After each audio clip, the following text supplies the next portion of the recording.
안녕하십니까. 매일 아침 조간신문의 주요 기사를 딱딱 풀어서 해석해드리는 조간딱풀 12월 10일 목요일에 인사드립니다. 오늘 윤석열 데이죠. 지금 10시 30분부터 법무부 검사징계위원회 회의가 열리고 있습니다. 윤석열 검찰총장에 대한 징계 문제를 지금 논의를 하고 있습니다. 오늘 윤석열 총장은 참석을 하지 않았습니다. 지금 변호인들만 참석을 해서 여러가지 절차적 문제부터 지금 따지는 그런 과정에 들어갔습니다. 먼저 그동안 있었던 윤석열과 추미애와 윤석열 정말 지루한 싸움을 하고 있죠. 이 지루한 싸움을 하고 있는데 그것을 두 사람의 이 싸움을 종합적으로 정리한 기사가 오늘 눈에 띄었습니다. 중앙일보가 28면, 29면을 같이 통틀어서 했는데 이철호의 퍼스펙티브 중앙일보 칼럼니스트죠. 자, 윤석열이 추미애에게 오전 5성을 거둔 숨은 비밀 이렇게 했습니다. 5번 부딪히는데 오전 5성을 거뒀다. 윤석열이 다 이겼다. 자, 이렇게 분석을 했습니다. 양쪽으로 이렇게 신문이 두 면을 털어서 이렇게 하는 게 상당히 이례적이죠. 자, 이렇게 분석을 했는데 인파이터 추미애, 아웃복스 윤석열 이렇게 했습니다. 그래서 오전 5성 뭐냐? 전국 평검사들 1789명 전원이 직무정지에 반대했죠. 그래서 윤석열 1성, 법무부 감찰위원회가 절차의 흠결, 부적절하다. 그래서 2성, 서울행정법원이 윤석열 직무배제 효력정지 판결 3성, 대한법학교수회의, 총장 직무정지는 실정법 위반. 그래서 4성, 그리고 판사회의 80%가 판사문건, 사찰했다는 그 판사문건 입장표명의 신중. 그래서 5성을 거뒀다. 추미애는 정치적 권욕으로 무리수를 뒀다. 윤석열의 비밀병기는 치밀한 법리에 있었다. 또 양측 참모 능력도 하늘과 땅 차이였다.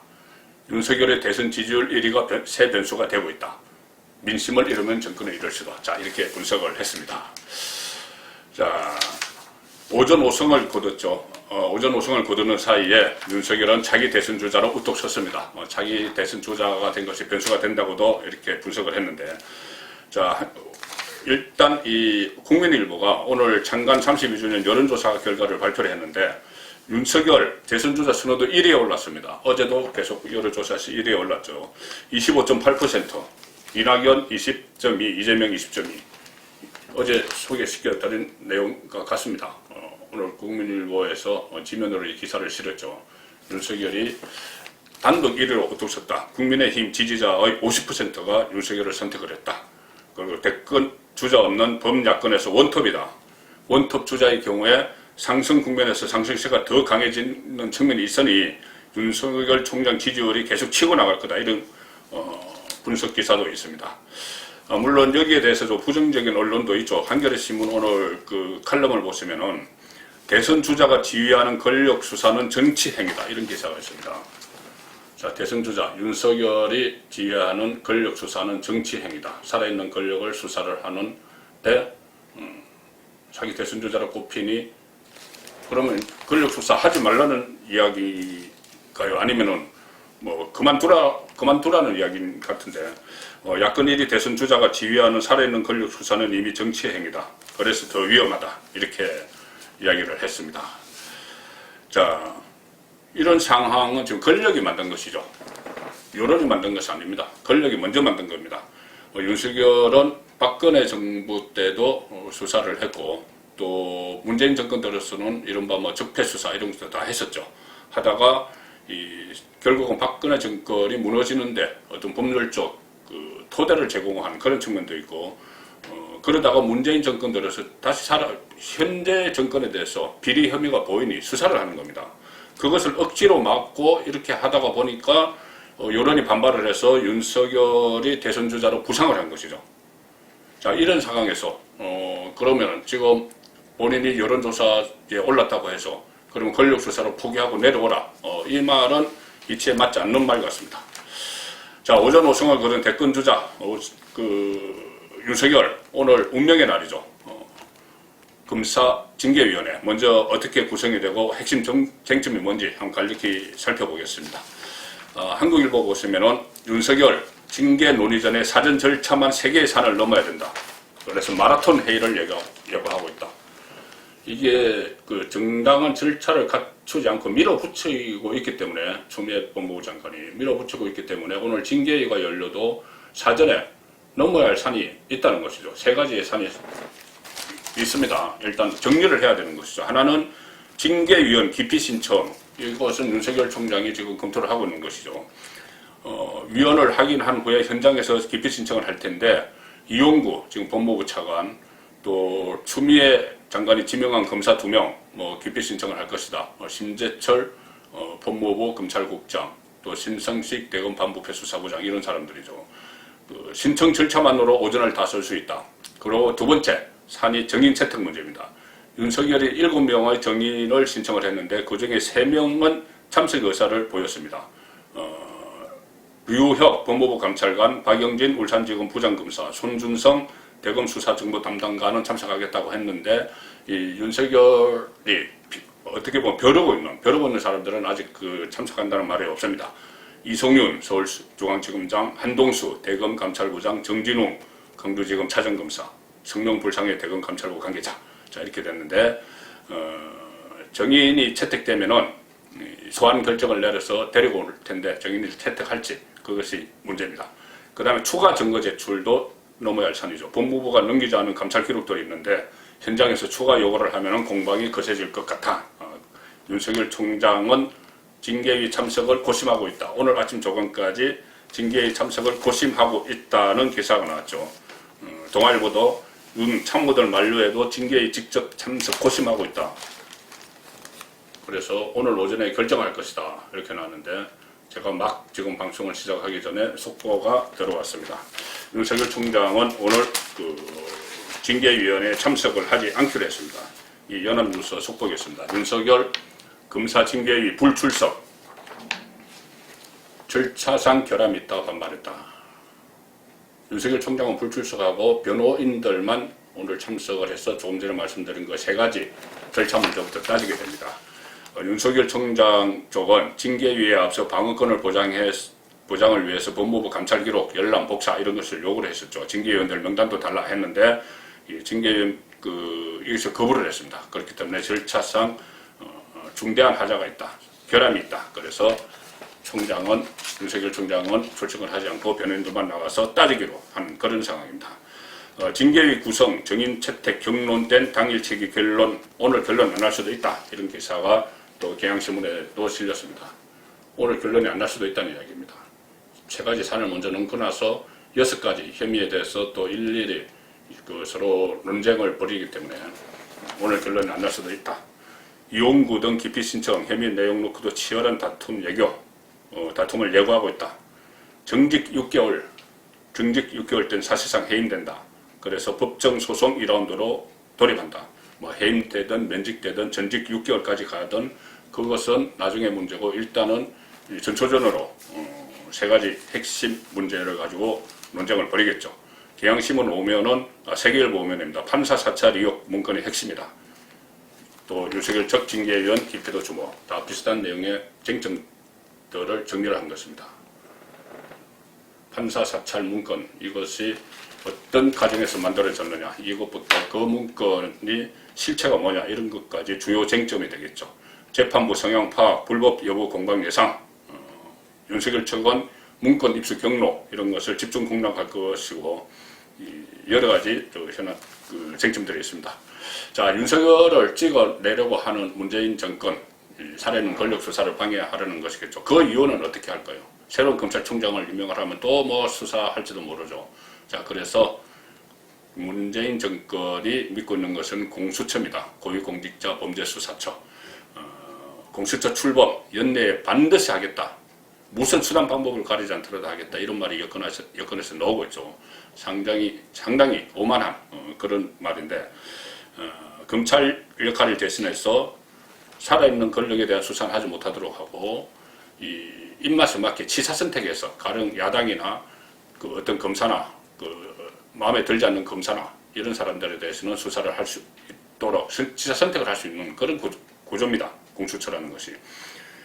야당은 정권 옹이부대 역할을 할 것이다. 이렇게 비판을 하고 있는데 이 법안은 공수처법 개정안, 그러니 이 공수처장을 임명을 하는 과정에서 야당의 비토권을 없애버리고 또 민변 출신 변호사들이 검사로 대거 많이 들어올 수 있도록 뭐 어떤 수사 경력, 조사 경력, 뭐 재판 경력 이거 조항을 없애버린 그 공수처법을 오늘 지금 아마 오전 중에 처리를 할 것 같습니다. 어제 야당이 뭐 필리버스터를 했지만은 어쨌든 어제 자정으로 필리버스터가 끝났습니다. 그 회기가 끝났기 때문에 끝났고 오늘은 새로운 임시국회를 열었습니다.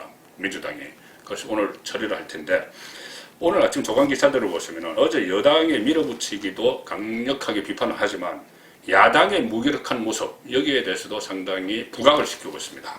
자, 동아일보 일면 보시면은 여 경제3법, 노조법도 입법 폭주, 상임위 본회의 처리 하루에 끝 일사불란하게 지금 거대 여당의 힘을 믿고 모든 법안을 다 처리를 하고 있습니다. 공수처법은 필리버스터 때문에 처리를 못하고 오늘 하죠. 다른 법안들은 다 일사불란하게 뭐 상임위부터 본회의까지 하루에 다 끝내버립니다. 정국회 마지막 날이었죠. 어제 몰아치기, 자 절차 무시 단독 처리 논란 이런 기사고. 자 그런데 세계일보 보시면 공수처는 비리옹호처 이렇게 목청만 냈지만은 야당이 무기력한 3시간 저항. 3시간 동안 필리버스터 했는데 무기력하게 저항을 했다. 그냥 뭐 피켓만 들고 있고, 자 야당이 너무 무기력하다는 이야기입니다. 물론 국회 선진화법 때문에 물리적으로 뭐 충돌하고 이렇게까지는 할 수 없지만 다른 여러 가지. 그러니까 예를 들어서 3시간 동안 필리버스터를 했는데 어제 김기현 의원 딱 한 사람 나왔습니다. 울산시장 출신이죠. 과거에 그 울산 그 시장 선거에 청와대가 조직적으로 개입하면서 표적 수사를 했던, 하명 수사를 당했던 그 김기현 의원만 사선인데 김기현 의원만 혼자서 3시간 동안 했는데 원래는 이 정도 되면은 정말 논리적으로 반박을 하고 이 공수처의 부당성을 이야기하려면은 한 몇 사람이 쫙 달려들어서 시간을 쪼개가면서 쓰면서 공격을 해서 언론에 집중 보도를 받아야 됩니다. 보도를 하도록 해야 됩니다. 그런데 무기력하게 김기현 혼자만 이야기하다가 밤 12시 회기 종료로 땡 끝나버렸습니다. 예상된 물리적 충돌이나 큰 혼란은 없었다. 야당의 비토권을 삭제하는 내용을 담은 공수처법 개정안 처리를 막기 위한 국민의힘이 필리버스터를 했다.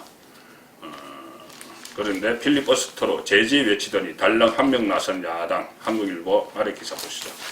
김기현 달랑 한 명 나서가지고 그냥 시간만 끌었습니다. 물론 뭐 여러 가지 부적절한 그런 법안이라고 이야기는 했지만은 이런 거죠. 가령 살아있는 권력 감시라는 공수처 취지가 얼마나 훼손됐는지를 국민에게 알릴 사실상 마지막 기회였다. 어제 필리버스터가. 그러나 종일 어수선하기만 했다. 국민의힘이. 활약을 점검하고 전략을 짜는 모습은 보이지 않았다. 당초에 이 필리버스터의 경쟁률이 치열할 것으로 예상이 됐지만 정작 나선 건 김기현 의원뿐이었다. 정기국회 마지막 본회의가 열린 이날은 국민의힘의 날이어야 됐는데 너무나 무기력했다. 자, 이런 이야기입니다. 이런 이야기고, 이 와중에 또 김종인 비대위원장 이명박 박근혜 전 대통령의 과거에 대해서 사과한다 그 논란이 있었죠. 그래서 결국 야권 야당 안에서 분열된 목소리가 나오고 후유증이 컸는데 찬반 논쟁 때문에 그나마 지금 김종인 위원장이 연기했습니다. 김종인 사과가 결국 미뤄졌다. 한겨레신문 기사입니다.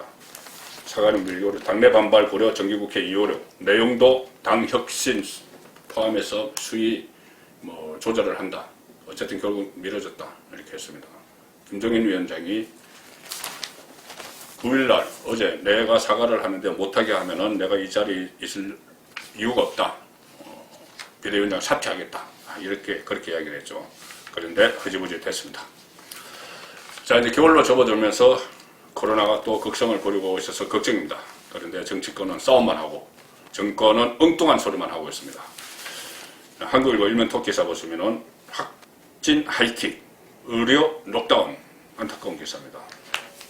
확진은 계속 올라가고 있는데 확진자 수는 그런데 지금 의료계가 감당을 못해서 록다운되는 그런 상황이 벌어지고 있습니다.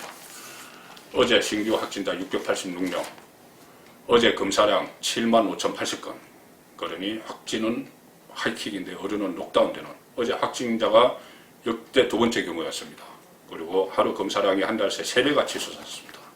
14시간씩 일해도 감당 못할 수준. 그런데 1차 유행과 달리 대체 인력도 못 찾아 의료진들은 언제 끝날지 번아웃을 호소한다. 이런 상황입니다. 코로나 불길 번지는데 국론 분열만 부르는 정치. 세계일보가 따끔하게 지적을 했죠. 코로나 불길 번지는데 서로 국론 분열하고 국회에서 싸움박질이나 하고 그런 상황인데 문재인 대통령은 뭘 할까요? 조선일보 일면톱입니다. 컨테이너 병상 짓는데 지금 병상이 부족해서 컨테이너 병상을 짓고 이렇게 난리가 났는데 문재인 대통령은 터널 끝이 보인다 이렇게 이야기를 했습니다. 코로나 터널의 끝이 보인다고 이야기했습니다. 이 상황에서 그동안 코로나와 관련해서 전혀 현실과 동떨어진 발언을 많이 했었죠. 이것은 그 중에서도 완결판 같습니다. 신천지발 코로나 쏟아진 이후에 10개월 만에 컨테이너가 재등장했습니다. 이런 상황인데 문재인 어제 코로나 수도권 방역 상황 긴급 점검 화상회의에서 이렇게 이야기합니다. 정부와 지자체의 방역 역량을 믿고 조금만 더 힘을 내주시기 바란다. 코로나 긴 터널의 끝이 얼마 남지 않았다. 자, 이렇게 상황을 오판을 하면은 대책이 나올 수가 없죠. 그런데도 문재인 대통령 계속 그런 지적을 지금까지 받아왔는데도 계속 이런 이야기를 합니다. 하면 또 상황은 더 악화되고 거기에 대한 제대로 대처도 하지 못하고 그런 일이 이어지고 있죠. 마지막으로 하나 기사 소개해드리겠습니다. 강경화 외교부 장관이죠. 북한스럽다에 발끈한 김여정, 망언 두고두고 기억하겠다. 동아일보 8면 기사입니다. 강경화 외교부 장관 지금 문재인 정권과 출범부터 끝까지 같이 할 거라 해서 5년 동안 할 거라고 해서 오경화 이렇게 불리죠. 오경화 이렇게 불리는데 북한이 코로나가 북한을 더 북한스럽게 만들었다 이런 발언을 했었죠. 거기에 대해서 김여정이 이것은 정확히 계산해서 끝까지 계산해서 하겠다. 그러니까 이거 보복 가능성까지 언급을 했습니다. 그런 상황인데 외교부 장관이 이런 급박을 당하는데도 또 대통령은 아무 소리도 하지 않습니다. 아마 그 대신 원래 오경화 5년 동안 같이 하려고 했던 강경화 장관을 조만간 퇴진시킬지도 모르는 김여정의 경고 때문에 그런 분석까지 나오고 있습니다. 조간 딱풀이었습니다.